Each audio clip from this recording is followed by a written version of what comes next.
Hey there, and welcome. Today, we're going to learn some really useful English words by looking at something we pretty much all do, preparing for school. So let's jump right into our story. Okay, so here's our starting point. It is morning, and Cindy is getting ready for school. Simple enough, right?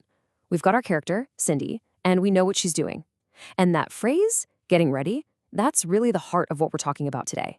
It's all about preparing for what's next. And here's what she's up to. She packs her books into her backpack. Okay, so she's packing, and that backpack, it's heavy. Of course it is, with all those books. These three words right here, pack, backpack, and heavy, they're going to be our key players today. They paint the whole picture.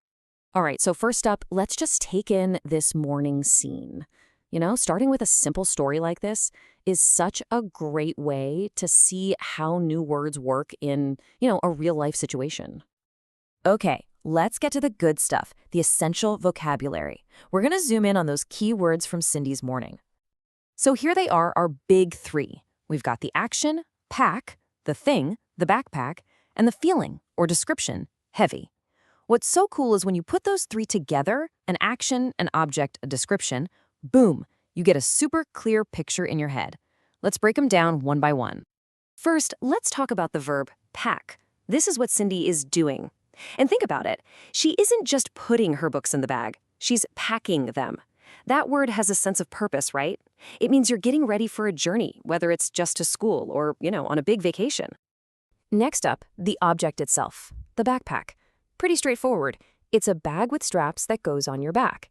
It's the container for all her stuff. You might also hear people call it a school bag or a book bag. They all mean pretty much the same thing.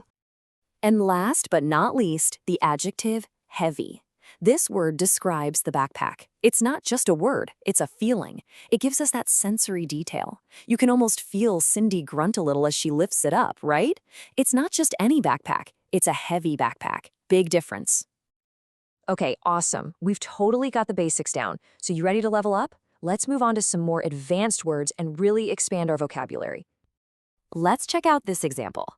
Mark puts his pencil case into his school bag. See that? A pencil case. It's another one of those essential items for school, just like Cindy's books. So, what exactly is a pencil case? Well, it's pretty much what it sounds like. A little bag or a box where you keep your pens, pencils, erasers, all that small stuff. Super useful phrase for any student for sure. Okay, now for a much cooler verb. Check this out. Cindy slings the backpack over her shoulder. She doesn't just put it on, she slings it. Can you see that in your mind? It's that quick, kind of casual, one-shoulder motion. It adds so much personality to the action. Yep, so to sling something just means you're throwing or hanging it loosely, kind of casually. It's such a great word to use instead of a boring one like put on. It just gives you way more detail. All right, here's a verb we use constantly, carry. The example is, Ted hates to carry his book bag around. I think we can all relate to that feeling, right? Some days you just don't want to lug that thing around. So to carry is just that basic general word for holding something while you move. You can carry a backpack, you can carry your groceries, you can carry anything, really. It's one of those words you'll use all the time. Now, let's talk about what's inside the bag. A really useful phrase for this is full of. For example, a backpack might be full of books, or maybe even comic books, like in this sentence. Tom's book bag is full of comic books. It tells you exactly what's packed in there. Full of is super simple. It just means there's a lot of something inside something else. Your backpack can be full of books. Your closet could be full of clothes. Or, your head could be full of amazing ideas. And look at this, we've kind of come full circle. Our final word brings us right back to the beginning. Every morning, Lucy prepares for school. It sounds just like our first sentence about Cindy, doesn't it? And that word prepare is really the main idea for this whole topic.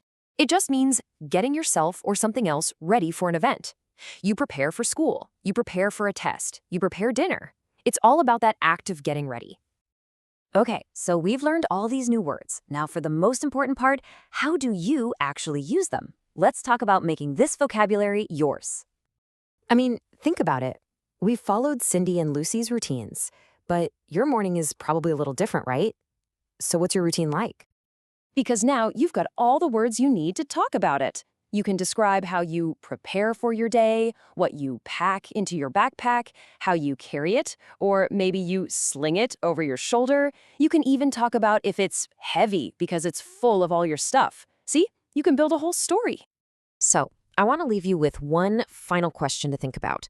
Using these new words, what's in your backpack today? Really think about it. Thanks so much for joining me.